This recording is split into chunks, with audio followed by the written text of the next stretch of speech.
Hi, everyone. I want to thank you for joining us today for what I think is a very critical discussion, as many of the constituents are still feeling the effects of the pandemic, the COVID pandemic. So, whether it is a delayed tax return or a missing economic impact payment, the stimulus check, I want to make sure that the residents of the 12th district are getting all of the information that they need as we continue to navigate these unprecedented times. I am also thrilled to use this as an opportunity to share important information regarding the historic child care tax credit that will be going to in effect today, July 15th. And so I want you to have as much information as you need in order to be able to access all the resources. And to do that, I've got a very distinguished panel of advocates and one congressional liaison from Internal Revenue Service, who will help us by answering some of the questions that have really been sort of directed to my office on numerous occasions. So without further ado, I'd like to bring them on. It's Katie Hanyadi. Yes, hi. Who is a congressional district liaison here from IRS. That's Miss Erica Son, who's a local taxpayer advocate, and Mr. Darrell Tucker, who is also a local taxpayer advocate. All three of these panelists have had quite an extensive career with the IRS and are more than capable of answering our questions today and probably offering some information I don't even ask about. So let us get started. I'm going to put this first question to you, Ms. Son. Tell me a little bit more information on what you do and how constituents can utilize your resources when working with and through the IRS. Yes, hi, Congresswoman Watson Coleman. Thank you for this opportunity to share some information about our office. Taxpayer Advocate Service is one part of the IRS. We're an independent unit within the IRS, and what we do is we help taxpayers who are having issues with the IRS. Example, if their refunds are delayed, we can provide some assistance. And what we do is we identify what the problem is and which part of the IRS can resolve that issue. And so we sort of like navigate issues for taxpayers, and we work with your office. We get referrals from your office, and we do research. We try to figure out how the issue can be resolved, and then we forward it to that other part of the IRS. So we work in conjunction with your office, and if there's any issues that they have, then your office reaches out to us and we try to answer those questions. Thank you. Mr. Tucker, you essentially provide that same service to residents of the city of Trenton and in the larger 12th Congressional District as well? Yes, I do. We just opened a new office in Trenton, New Jersey. It was officially opened in April, but I'm bringing on new employees. But as Erica mentioned, we provide the same services where we're working with taxpayers and tax professionals, as well as your office and other congressional offices, to provide some relief and support on issues that they've had issues with getting resolved with the IRS. So thank you. So mostly people are concerned about expecting a check and not having gotten a check, or not being able to get through the IRS. Tell me, how do we access your office, Mr. Tucker? Yes, my office currently, all the employees are working remotely. I just hired 8 case advocates. Only 2 of the case advocates are fully trained at this point in time. So we're asking that you can certainly call my office and we can get back with someone. And that number that they can call is 609-858-7920, or they can submit Form 911, or they can call our toll-free number at 877-777-4778 for assistance as well. We're currently located at 50 West Street in Trenton, New Jersey, but with the evacuation order due to the COVID pandemic, we're not currently in the office. So tell me, how does it work, Miss San, between the two of you? You're just another option for the same service, and how do we contact you? So there's two ways that you can establish, you can get assistance from our office. We can either receive a referral through the congressional offices, through your office, or taxpayers can contact us directly, as Mr. Tucker said, through the NTA, the National Taxpayer Advocate Hotline, or by sending us a Form 911, which is available on the IRS website, irs.gov. So when constituents contact your office asking for tax help, they will either forward that referral to us, and then we will work with your office. We won't speak with the constituents directly. Most of the time, we'll work with your office staff to resolve that issue. When constituents, taxpayers contact us on their own, then we will work with them or their power of attorney directly to resolve their issue. So there's two ways that we can assist. It depends on how they come to us, either through your office, through the other congressional offices, or if they come to us directly. And at this time, we have two offices, but as Mr. Tucker said, his office is not fully staffed, or they're still becoming trained and such. So a lot of the referrals do come to my office. And, sometimes the referrals are sent to other offices because we do have many cases in New Jersey, and our office isn't able to handle all of the cases. And because these are federal issues, sometimes these cases are referred to other offices within Taxpayer Advocate Service, which has offices throughout the U.S. Depending on the inventory. Right now, our inventory is high, so certain cases are sent to other Taxpayer Advocate Service offices in different states. That kind of tags on to this next question I was going to ask, because my office is seeing an increase in calls from people who haven't received their federal income tax return. And so I think you're shedding some light on why that might be. But perhaps you might be more expansive in discussing why are we witnessing such a delay, and what can the taxpayer do if they've not gotten their return? Ms. San. Yes, so I'm happy to answer that question. So the vast majority of tax returns have been processed and have been issued refunds. I believe there's 300 million taxpayers, and of those 300 million, more than, I believe almost 130 have filed returns, and so 100 and I don't know exact the numbers, but the vast majority. But the other balance of people, when they haven't gotten their refund, it's because of several factors, including pandemic-related issues. So when the pandemic first occurred in March, when we were advised, to practice social distancing and to shelter in place for IRS employees, most of the IRS was not prepared to telework.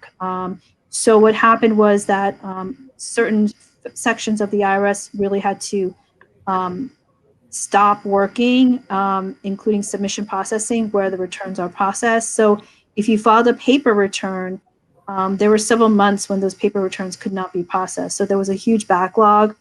And then when the submission processing centers reopened, the employees had to socially distance. And so it wasn't all the employees at the offices working. So there was a huge delay in terms of processing paper returns. In addition, IRS notices could not go out as well because the employees were not in the office to mail out those IRS notices. So a lot of times, if people's returns had issues, the notices did not go out to them. So they didn't really understand why there was a delay in the processing of their returns. A lot of the returns were missing forms. And normally when, taxpayers receive these letters saying, oh, you're missing this form, then they can respond, and then, they can, but they were kind of left in the dark. So that was another issue. In addition to the pandemic-related issues, there were last-minute changes in the tax laws. So the IRS, in the middle of filing season, was advised that certain unemployment income was not included in its income. So they had to make these changes, and they're still processing additional refunds to people because of the last-minute changes. And on top of that, we have reduced staffing, partly because of COVID and partly because of many years of reduced budget of the IRS. So in addition to that, there's been aggravating factors over the years because IRS's budget has been reduced. So we have, outdated systems, IT systems and technology, and we have low staff numbers. So all of these created huge delays for taxpayers in terms of having their returns processed, corrected, and their refunds issued. So unfortunately, that's been a problem, and I know many of your constituents and taxpayers have suffered because of the delays. And the IRS is working as quickly as possible. As of May 1st, 2021, there's 8.8 million returns in the IRS errors resolution system, 15.8 million 2019 and 2020 paper returns that have still not been processed, and 5.5 million returns with processing errors and suspected ID theft issues requiring responses from taxpayers. So, that's a pretty intense scenario you just shared. Do you have any sense of IRS getting back to some normalcy in the processing? Do you have any sense of, and maybe Kate, you might be able to better answer this, when IRS will have a bit of a catch up so that people do get their returns, or they get notices of what needs to be corrected in order to get their returns.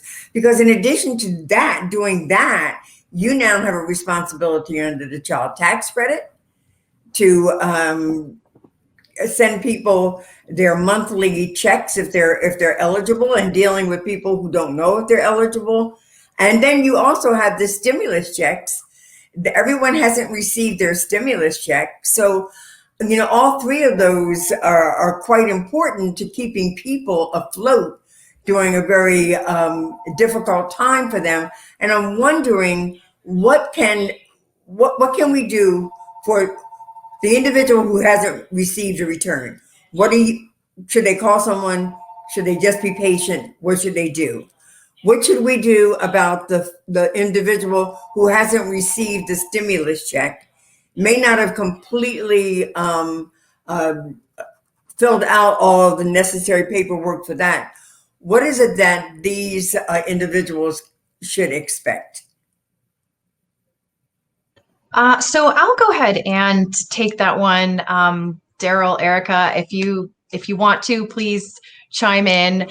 I do want to say that we are actually opening mail in our normal timeframes now, which is really exciting. That we finally got through the backlog, and we are opening the mail. The problem still, as Erica said, a lot of times if the returns are in the errors resolution system or unit, they do require an employee to physically take a look at the return, in some cases to send out the notices, and then to compare the information once we get it in. And unfortunately, we don't really have a way to know when a return is, if a return is in the errors resolution system. We know that, but we don't know when we might get to it. We also don't know when a taxpayer might respond with the information that we need to finish working their return. So can I just ask you about, so sure. if an issue is in the errors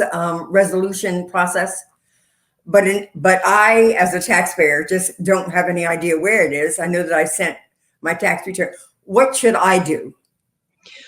Well, you can call. You can call, and if the return has made it that far, then the customer service representative you talk to would be able to tell you that. They wouldn't be able to tell you much more. But unfortunately, there's a lot of returns that aren't even that far along yet. So, you said one of the things you said was, should we just be patient? Unfortunately, in many cases, that is the best option. You can check the Where's My Refund tool. Sometimes, that'll at least let you know if we have your return, if it's being processed, whether or not we have a date yet for your refund to be scheduled. There's also, you can create your own account on irs.gov, and you can log into it much like you might do online banking, and you can see your own tax records there and things like that. So that's another place you might be able to see your return if it's made it that far along. But unfortunately, most of the people that are waiting, they just need to be patient. What about with regard to the stimulus check? Yes. Yeah. So I kind of like to think that people are basically in three categories who are waiting for their stimulus checks. The first is the people that haven't filed at all. And that's either because they haven't been able to yet, or they're not ready, or maybe they don't have a filing requirement.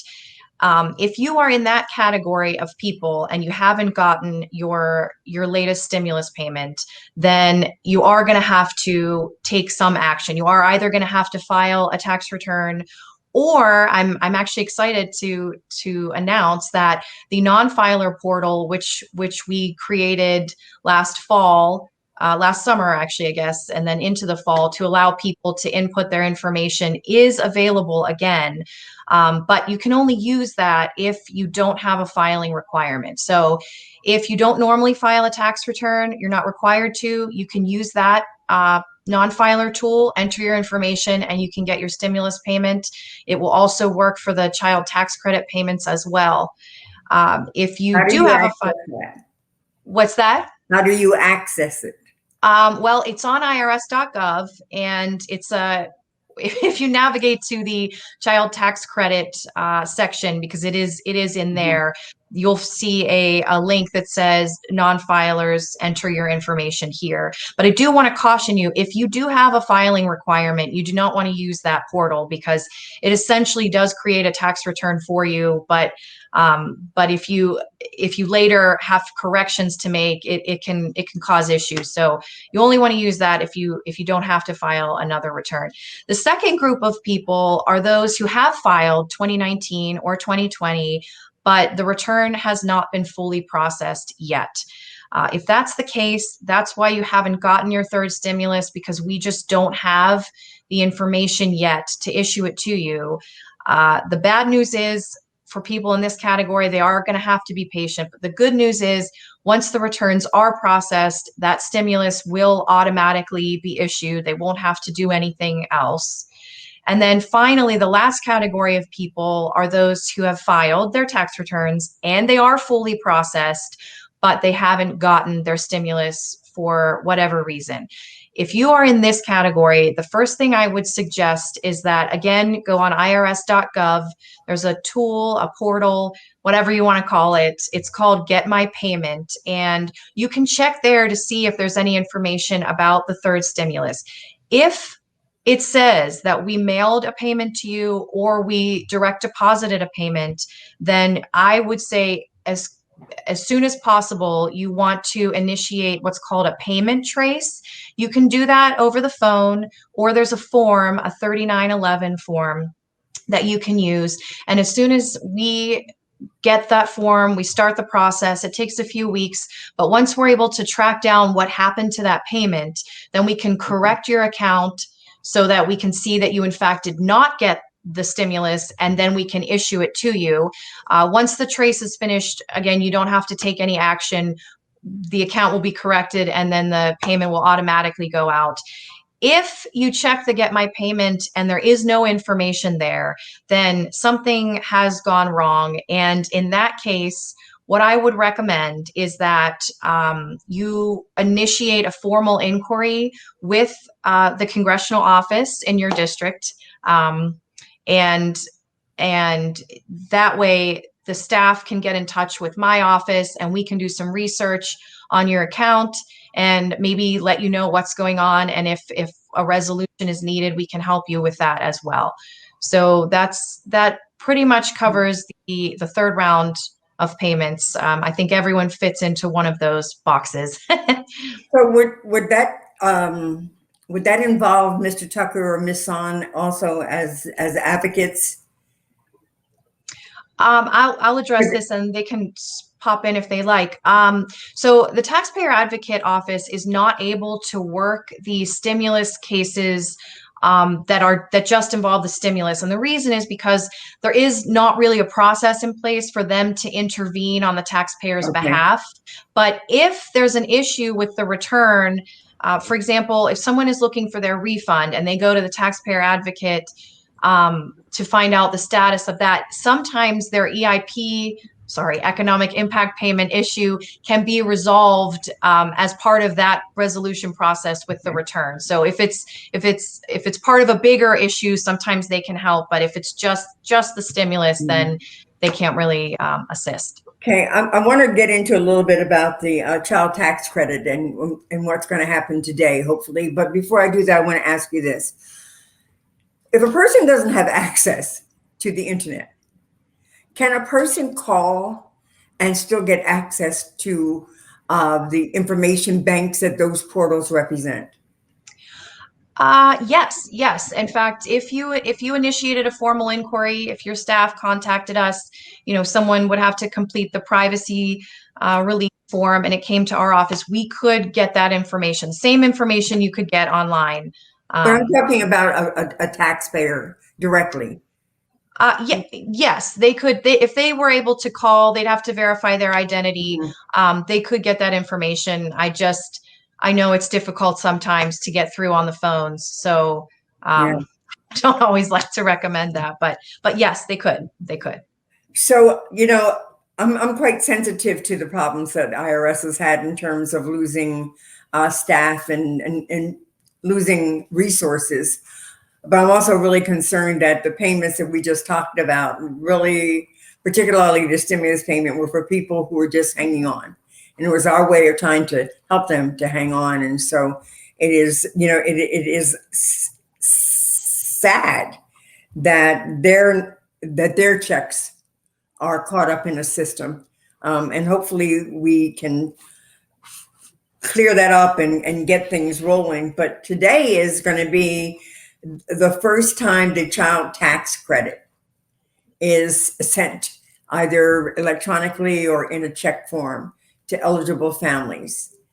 How are you all poised for that? Well, I hope that we are. I guess we'll find out, but we're very excited about it. Our IT teams have been working very hard to launch all the necessary tools to allow people to get those payments who might not be getting them automatically. For most people who have a processed 2019 or 2020 return, if they're eligible, the payments should just be coming today. If your return isn't processed, then it's going to take a little longer, but you still are able to get the payments, and they still will be automatic once the returns are processed. So, hopefully our systems are good to go, and it'll work the way we hope. So I think that people need to understand that they're entitled to, if per child, depending upon the age, any child 6 to 17 years old qualifies for like $250 a month till December 31st. Yes.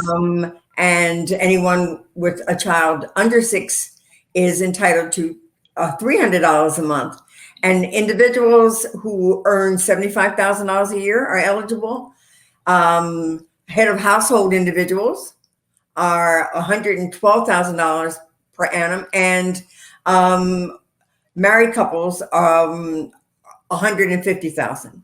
So that's correct. This is clearly the relief that we're trying to not only provide for those who are at the lowest end of the economic spectrum, but those who are in the middle class and hanging on. We're trying to make sure that that middle class is fortified and stronger and is intact as well.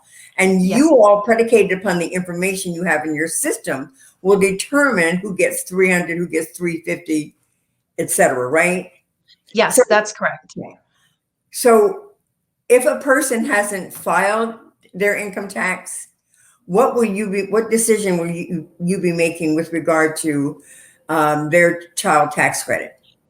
Well, essentially, if we don't have a return in the system, we don't even know about you or about your child necessarily. So, again, that non-filer portal can be used to input your information. You can also just file a return and get it into the system as well. And then once we process it and we see that you have a qualifying child and that you meet the income requirements, then we will go ahead and issue a payment. And actually, I wanted to mention, so those monthly amounts are based on if your payments start today.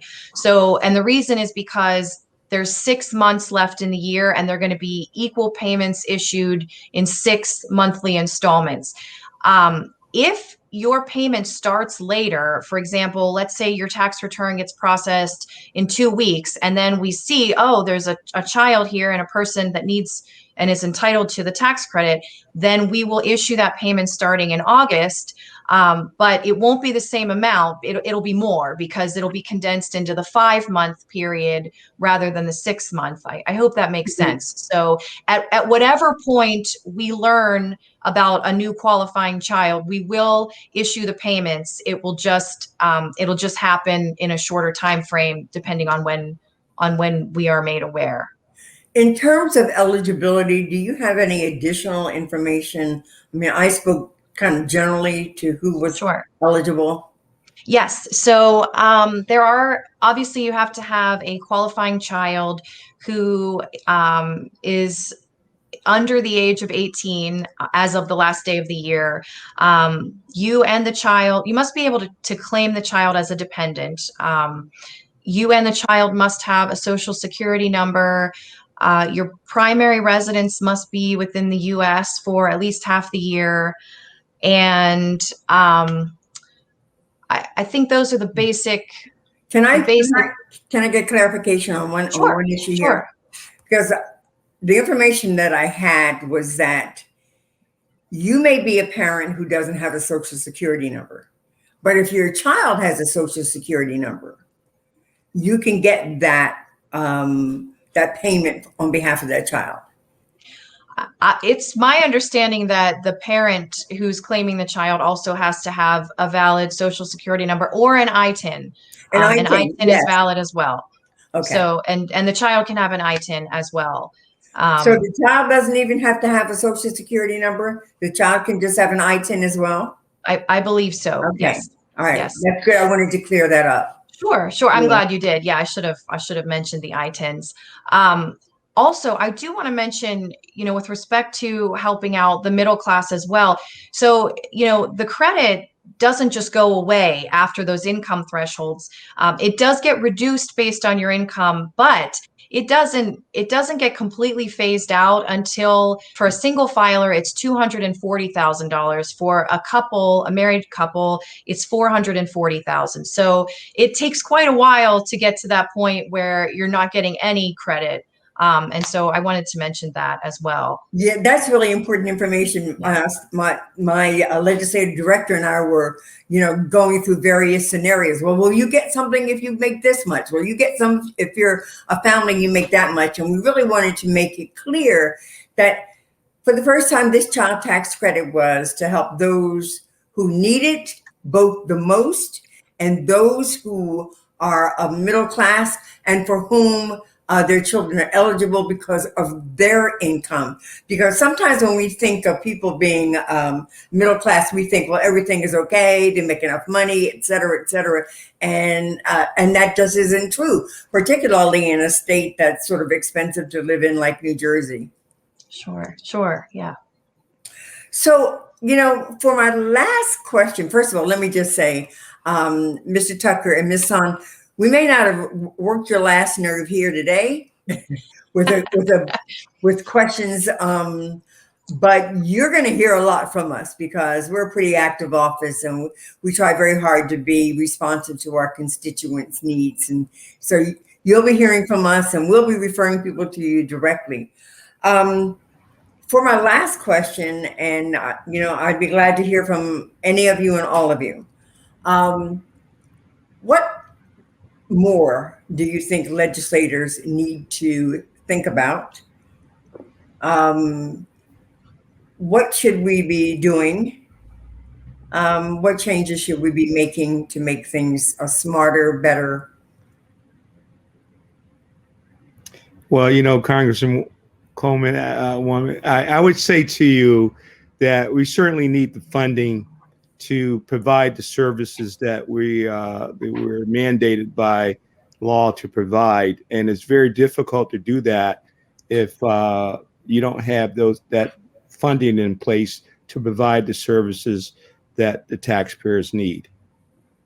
Thank you, Mr. Tucker. I'm also on the Appropriations Committee, and I've actually heard that a bit while being there. Yes. Yes, because the infrastructure, and Erica can chime in on this as well. It's one of the most serious problems on the annual report to Congress that the National Taxpayer Advocate has mentioned. And our infrastructure, our IT infrastructure, needs an almost complete overhaul. And all that surrounds funding. That's a good. I understand that one of the problems was that when the pandemic forced us to work remotely, that IRS was particularly hampered because you couldn't work on our tax returns remotely. Correct. So is there anything, where are we on that? People are back in the office, they can access the information now. We can do things online, you can respond online, or are we still in that? Well, we're still under the emergency evacuation order. Some people are going back into the offices now. I'm not sure on what scale that is, but I guess the pandemic brought on the fact that some people the systems weren't set up for them to work remotely, as opposed to some of the other operating divisions within the IRS.